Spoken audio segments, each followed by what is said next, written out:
Hoje a gente vai falar de um dos filmes mais comentados do ano, um filme que saiu de Cannes com a mala cheia de prêmios, mas que deixou uma pergunta, no mínimo, incômoda. Até onde o prestígio de um autor justifica a autocomplacência de uma obra? Estou falando de O Agente Secreto, novo filme do Kleber Mendonça Filho. E essa análise toca em pontos que são, para mim, assim, o verdadeiro tendão de Aquiles do cinema de autor contemporâneo, né? Que é quando o prestígio do diretor e a grandiosidade da produção, né? A gente está falando realmente de uma produção gigantesca, com reconstituição de época, com um elenco estelar, e até mesmo com um diretor com uma filmografia bastante significativa, parece que não dialogam com a experiência de quem busca uma narrativa coesa e dinâmica. Papo no set de hoje, galera, não vai botar pano quente não, entendeu? A gente vai fazer uma crítica honesta e bastante contrapontística. Cara, assim, eu não preciso concordar com Cannes, com Oscar, né, nem você. O meu papel aqui é traduzir a experiência de um espectador que sentiu o peso das 2 horas e 40 de duração desse filme. Vamos nessa?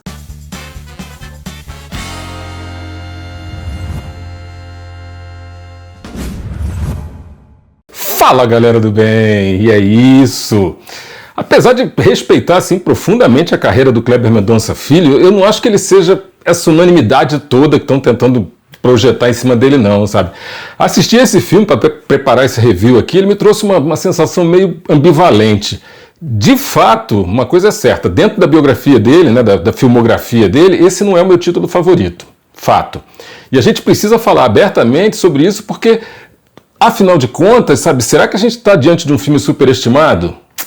É o seguinte, para começar, o título, né, O Agente Secreto, e a presença do Wagner Moura sugere um thriller de espionagem, uma coisa, né, forte, poderosa e tal. E aí a gente já começa a dar com os burros na água, entendeu? O diretor entrega pra gente um filme de atmosfera. Eu arrisco meu pescoço em dizer que o filme sofre de um gigantismo. O Kleber Mendonça, né, que agora está com um orçamento maior, está com prestígio internacional e tudo, ele parece que teve liberdade excessiva na montagem e isso acabou desembocando numa enxurrada de cenas desnecessárias, sabe?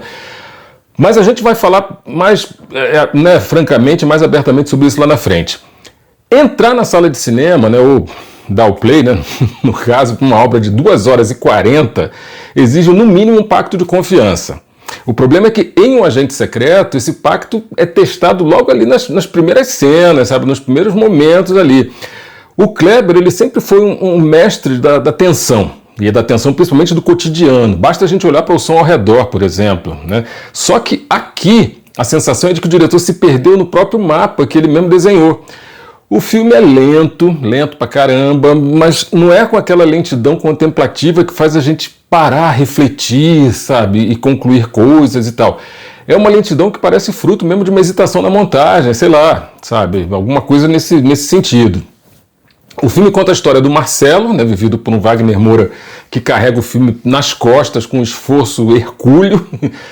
Podia até ser um tratado sobre a paranoia da ditadura dos anos 70, né, especialmente de 1977, né, que é o ano que se passa o filme, só que o roteiro ele se espalha num monte de subtramas que vão se abrindo que nem feridas e nunca cicatrizam, sabe? Personagens entram e saem sem deixar lastro emocional, muitas tramas paralelas são abandonadas na própria sorte, ali no meio do caminho. É o que eu chamo de narrativa de acúmulo. O filme vai empilhando situações sem que elas necessariamente construam um clímax. Eu acredito, na verdade, que essa história ela podia ter sido contada de uma maneira muito mais dinâmica e não em quase 3 horas, né? Eu acho que houve um certo exagero ali. Você lembra daquela cena do Gabriel, para você que assistiu, aquela cena do Gabriel Leone e do Wagner Moura contracenando? Não lembra? Pô, bicho. Então, a verdade é que se você não se recorda de uma grande cena, né, de embate entre eles, é porque simplesmente ela não existe. E esse é o maior pecado do roteiro do Kleber Mendonça Filho, né, nesse filme agora. Eu me arrisco em dizer que, diferente do que se esperaria de um filme que escala 2 dos maiores, né, nomes masculinos aí do Brasil na atualidade, o Kleber optou por uma estrutura de núcleos, né, obviamente, mas de núcleos isolados. O personagem do Gabriel Leone, que interpreta o Bob, né, que é um moleque, né, um jovem ali envolvido com movimentos estudantis e tal, de resistência urbana, aquela coisa toda, dependendo da interpretação, né, da montagem, ele funciona mais como como é que eu vou dizer, como uma sombra, né, um paralelo ao Marcelo do Wagner Moura. Eu acho que dá para traduzir mais ou menos assim. Eles cruzam o mesmo espaço geográfico, né, que é uma Recife rica, bela e maravilhosamente retratada. Talvez se vejam em algum plano de fundo, ou compartilhem uma cena de grupo silenciosa ali, num ambiente de paranoia e tal, mas não existe aquele diálogo denso, sabe? Aquela discussão política, um confronto de ideias entre os dois. Até porque o Marcelo não é um personagem político, né, ou politizado, digamos assim. Galera, pensa o seguinte, vocês têm Wagner Moura e Gabriel Leone no mesmo set. O espectador passa 2 horas e 40 minutos esperando o momento em que essas duas potências vão bater de frente. E nesse momento em que o mestre, né, e o novo herdeiro do cinema internacional vão trocar faísca ali. E o que o Kleber entrega pra gente? O vazio, sabe? Eles habitam o mesmo universo, mas o roteiro mantém cada um deles num trilho paralelo que nunca se cruzam, na verdade. É a mesma coisa que contratar o Messi e o Cristiano Ronaldo e deixar cada um de um lado do campo fazendo embaixadinha. É mais ou menos essa a analogia. É um desperdício de talento? Não diria que é desperdício de talento, né? Não seria tanto, mas pô, é no mínimo absurdo. Bota uma coisa na cabeça, se a cena não te marcou, é porque ela não teve peso. E nesse caso, nem cena teve, né? E isso mostra que o filme se preocupa tanto com a atmosfera, né, e com a reconstituição de época, que mais uma vez eu digo é brilhante, que esquece de criar conflitos interpessoais que sustentem, na verdade, o interesse do público por quase 3 horas. São quase 3 horas, galera, sabe? Isso parece um caso típico de autorismo sem filtro, sabe? O Kleber Mendonça ele atingiu um nível de fama onde ninguém mais na sala de montagem se atreve a dizer para ele, ó, isso aqui tá sobrando, né? Vamos, né, limar isso aqui e tal. É mais ou menos por aí, entendeu? Eu terminei de ver o filme e perguntei para os meus botõezinhos aqui, onde é que tá a cena do Wagner Moura com o Gabriel Leone? Onde é que está o momento em que essa escalação de elenco monumental se justifica? E a resposta foi frustrante. E eu estou insistindo nesse assunto por uma razão muito simples.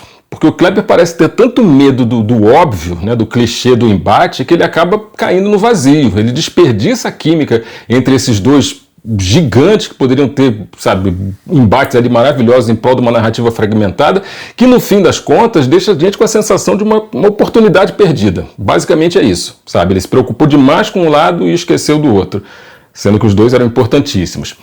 E a gente precisa abrir aqui um parênteses especial para o Gabriel Leone. Porque a participação dele, sabe, no Agente Secreto, acabou me gerando um estranhamento e eu vou te dizer por quê.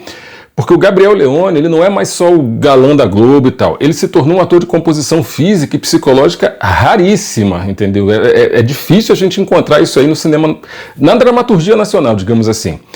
Pensa comigo, o Gabriel Leone vem de uma sequência onde ele viveu Alfonso de Portago em Ferrari, né, dirigido pelo gigante Michael Mann, e, claro, viveu também o desafio monumental de interpretar o Ayrton Senna na minissérie da Netflix. Ou seja, ele é um ator que Hollywood escolheu para ser a cara do rosto, é o rosto, na verdade, da América Latina, quando o papel exige intensidade, exige elegância e tal. E se a gente for pegar outros filmes da filmografia dele, a gente vai se surpreender muito mais aí com o que esse cara já fez. Num filme de 2 horas e 40, o Leone entrega uma performance que parece ter ficado amarrada numa coleira, sabe? Onde é que está aquele ator que explode em cena? Eu acho que o Kleber Mendonça Filho ele parece ter perdido a chance de utilizar esse ator com todo o potencial. Na verdade, eu acho que ele pediu para ele assim, ó, menos é mais, e acabou levando isso ao extremo. O Leone, ele interpreta um personagem que funciona como um espelho pro Marcelo, né, do Wagner Moura, só que o roteiro deixa o cara numa espécie de limbo narrativo. E pô, a gente acaba perdendo a oportunidade de ver um grande momento dentro desse filme. Faltou, na verdade, para o Kleber Mendonça Filho assistir o Gabriel Leone em Dom, por exemplo, que o cara explode com a tela, explode com tudo. Se você reparar bem nas cenas em que ele aparece, existe um duelo ali silencioso. O Leone ele tem uma capacidade de ouvir em cena, né, que é o que a gente chama de listening, né, no método de atuação, que é muito superior a muito veterano, sabe, que a gente tem por aí. Ele está presente, ele está reagindo, mas esse filme não dá para ele a cena de Oscar, sabe, aquela cena que vai fazer com que o público diga, caramba, o que é isso? Vale questionar se, né, se a escalação do Gabriel Leone hoje não é grande demais, sabe, pro papel que foi dado pro cara. Mas enfim, quando você escala o Senna, né, e o galã do Michael Mann para um papel que poderia ser feito por um ator estreante com o mesmo efeito narrativo, você está fazendo cinema ou está só, sei lá, fazendo marketing de elenco? É uma pergunta que ficou aí no ar e eu não consegui achar uma resposta fácil para ela não. Para o Leone, né, estar no filme do Kleber é uma validação autoral. Ele precisa desse carimbo de cinema de arte, né, para equilibrar os grandes blockbusters aí que ele participou. Mas pra gente que tá com a bunda quadrada ali, sentado no sofá assistindo, fica aquele gosto de quero mais, sabe? É como ter uma Ferrari, né, com perdão do trocadilho, e usar para dirigir a 40 km numa daquelas ruazinhas estreitas ali do Recife. Ele entrega a elegância, mas a gente sente falta do motor. Basicamente é isso aí. A verdade é que o Kleber tinha nas mãos um dos elencos assim mais potentes do cinema brasileiro recente, galera. É notório isso. Além do Wagner Moura e do Gabriel Leone, a gente tem Maria Fernanda Cândido, a gente tem Alice Carvalho, a gente tem Tomás Aquino, a gente tem João Vitor Silva, Rony Vilela, Hermila Guedes, sabe?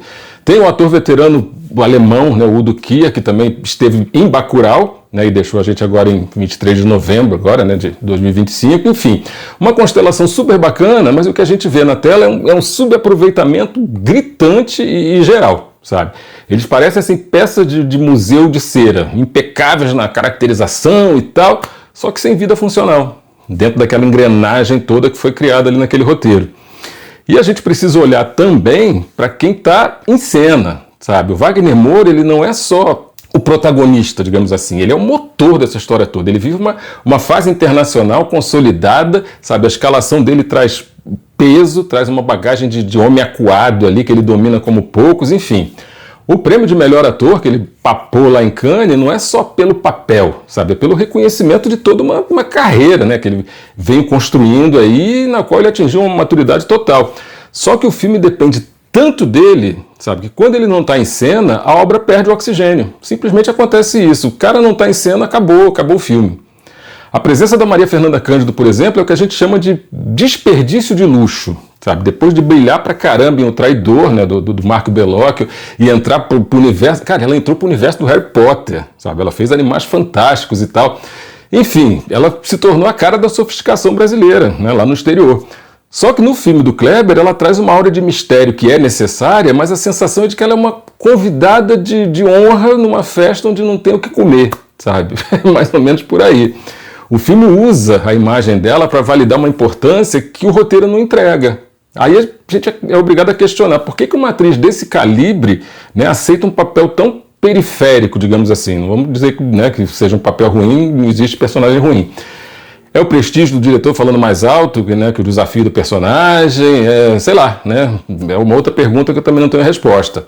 Já o Tomás Aquino é o operário do Kleber. Sabe, desde Bacurau, né, que ele se tornou o símbolo do cinema nordestino de resistência, né? O problema é que o filme não explora esse embate. Eles gravitam ali em torno do protagonista sem jamais colidir de forma significativa com ele. É como se o Kleber estivesse colecionando figurinhas raras, sabe? Mas ele esquecesse de jogar o álbum no chão e fazer as peças interagirem ali e tal, enfim. Eu fiquei com essa sensação, né? Me corrijam se eu estiver errado. A inserção da Alice Carvalho, por exemplo, é estratégica. Ela traz aquela poeira, né, o suor, a agressividade, né, que a gente viu em Cangaço Novo, por exemplo. Tem vídeo aqui, né, falando sobre esse projeto, sobre essa série. E ela é exatamente o contraponto do polimento da Maria Fernanda Cândido, sabe? Se a Maria Fernanda é o Recife das elites, a Alice é o Recife das ruas, sabe? Só que a crítica aqui é a mesma. O filme é tão longo que a força da Alice acaba se diluindo em umas ceninhas que não levam para lugar nenhum. Ela é uma força da natureza gigantesca que o diretor preferiu manter dentro de um vidrinho, sabe? E fechou a tampa. E aí a gente chega no ponto mais decisivo e mais divisivo, digamos assim. Tânia Maria. Eu li várias matérias falando sobre ela e acendendo assim todos os incensos possíveis, mas eu confesso que eu não vi absolutamente nada demais. O Kleber tem essa herança do neorrealismo, sabe, de misturar atores consagrados com atores não consagrados ou estreantes e tal, ou com não atores. Só que o problema é a química. Quando você coloca um cirurgião da atuação, como Wagner Moura, do lado de alguém que parece que está improvisando em todas as cenas e sem uma base técnica sólida, o efeito de verdade, sabe, acaba virando o efeito do estranhamento, derrete tudo, vira gelatina, sabe? Para muitos críticos internacionais isso é frescor. Para gente que conhece o sotaque, né, a malemolência, o ritmo do Recife, pode soar como uma nota desafinada pra caramba numa orquestra afinadíssima. É um improviso que não funciona, ele não constrói, sabe? Mas que, no caso, desconcentra. No meu caso, ele desconcentrou total. E não tem nada a ver com o talento dela, com o carisma dela, não, sabe? É simplesmente uma percepção. Bom, e não tem como falar desse filme sem dissecar o peso do Wagner Moura. O que a gente vê em Um Agente Secreto é o encontro do Wagner mestre da tensão com o Wagner estrela de Hollywood. E desde que ele se tornou um rosto global, né, com Narcos lá atrás, que a atuação dele mudou pra caramba. Ele tá mais contido, mais econômico, sabe, mais consciente de quem ele é, enfim. Eu não teria vindo aqui pedir sua ajuda se eu não achasse que era uma situação perigosa. É um trabalho de atuação nível Oscar? Sim, é. Mas é um trabalho que luta contra a própria estrutura do filme para se manter relevante. Tecnicamente, o filme é um colosso. A reconstituição de época da Recife de 1977 é perfeita. E tudo isso foi feito com um orçamento estimado ali entre 25 e 30 milhões de reais, ali por ali. O dinheiro está na tela, sabe? A remoção digital da modernidade, os figurinos, a granulação das imagens e tal. Só que a técnica isolada da substância ela acaba virando uma decoração. E aí você questiona, o cenário é lindo, mas a história caminha dentro dele? Eu não vi, eu não senti isso. E aí a gente chega na trilha sonora. Existe uma cena específica que rola num parque à noite e tal, que tem uma trilha sonora tão desconexa, uma música que não só incomoda, como ela agride a montagem de uma forma assim desastrosa. O Kleber ele sempre usou o som como um personagem a mais, mas aqui o som ele parece um intruso total, que tenta forçar uma sensação que a imagem não entrega. É um estranhamento proposital que acaba soando como um erro de tom. Para mim soou mais ou menos como isso. Mas uma coisa é fato, sabe? Embora eu tenha achado a trilha do parque, né, particularmente irritante, o custo de licenciamento e a engenharia de som desse filme são de padrão internacional, como não deveria deixar de ser, porque afinal de contas o som do Kleber nunca é barato. Sabe? É uma camada narrativa que ele consome meses de pós-produção ali, ele é super detalhista nesse ponto, e isso é uma coisa que me agrada muito, porque se existe uma coisa que me incomoda muito, além, né, de um visual mal construído, de um roteiro mal delineado, é um som que agride os ouvidos. Se a gente olhar para a trajetória do Kleber, a gente vai ver uma curva clara. No Som ao Redor, ele era cirúrgico. Em Aquários, ele foi político. Em Bacurau, ele abraçou o gênero de vez. E em Um Agente Secreto, parece que o sucesso deu um passe livre e o cara desbundou geral. Resumindo, o Brasil nunca esteve tão perto de um Oscar de ator quanto está agora.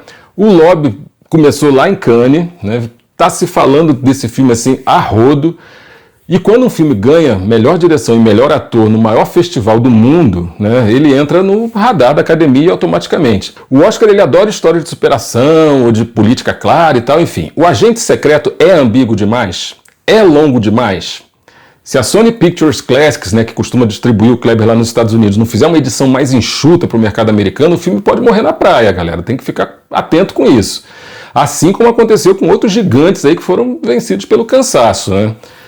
O Agente Secreto não é um filme ruim, de jeito nenhum, né? Filosoficamente, o filme discute a invisibilidade, a paranoia e tal, mas quando tudo é tão dilatado, nada é urgente. O filme ele se torna uma obra que se admira demais no espelho, sabe? E se esquece de quem está assistindo ali, de quem está com as costinhas cansadas. Não é um filme pavoroso, né, como eu já disse, mas ele é exaustivo. E em muitos aspectos ele é superestimado pela bolha dos festivais. Ter esse caminhão de recursos, o melhor elenco do país, não substitui a necessidade básica de uma história bem editada e bem contada. Sabe? No fim das contas, o Agente Secreto, na minha opinião, é um filme que você precisa ver, nem que seja para discordar de mim, né, ou de Cannes, ou do que vier pela frente. É um marco técnico, é um desfile de talentos, mas que talvez tenha esquecido que entre o diretor e o prêmio existe um espectador, que precisa ser carregado ali pela história, pela emoção, ele precisa ser arrebatado de alguma forma. Este filme particularmente não me arrebatou, tá? Veria novamente? Não veria. Nem para tirar dúvida, nem não veria. E você? O que você achou aí das 2 horas e 40 de projeção? Wagner Moura merece o Oscar, a Tânia Maria te convenceu? Deixa aqui nos comentários, vamos debater isso aí. O Agente Secreto venceu em Cannes, mas será que ele vence o espectador no teste do sofá? Responde aí. E a gente se vê no próximo set. Corta!